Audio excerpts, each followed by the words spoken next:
abamu mbadde mulowooza sijja kujja olwaleero naye nze eggwonero lyange kituuti kasita mbeera wano mba nkola ki mba mpona nolwekyo mbadde mbeesunga wadde nga mbadde siri bulungi nnyo naye nebaza Mukama olw'essaala zammwe naddala jo ababadde mu saavisi n'ababadde ku TV abalabye nga nsiriseemu akadakiika essaala ze mwasukumye biiru bya mira zaabikubye wala nnyo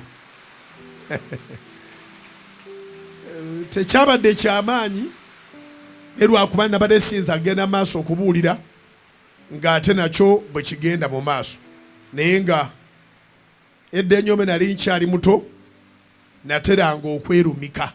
Ani amanyi okwerumika?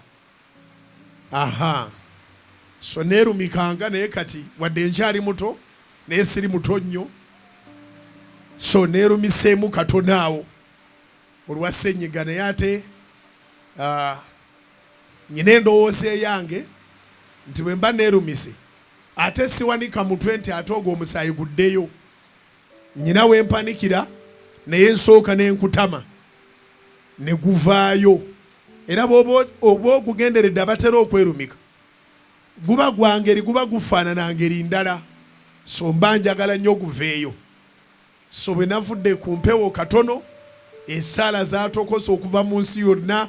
Mwebale bu message bwe mwampeereza, mwebale ababadde mu saavisi naye era ne mutwala omutawaana ne musigala nga mumpeereza ku message. Musumba tukusabira, musumba ab'ebweru, naye nga fulu yabadde w'amaanyi nenfuna ka nose bleed katono naye kabadde managed mu ddakiika ndowooza zaabadde nga mmeka 10-15 tezaaweze 15 ddakiika zonna ezabaddewo.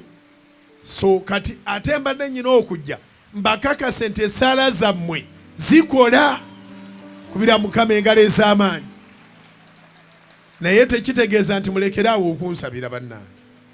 Mwongeremu amaanyi, sinaba kwogera bulungi nnyo naye era buli gye njogerera ntuusa bubaka bwa Katonda.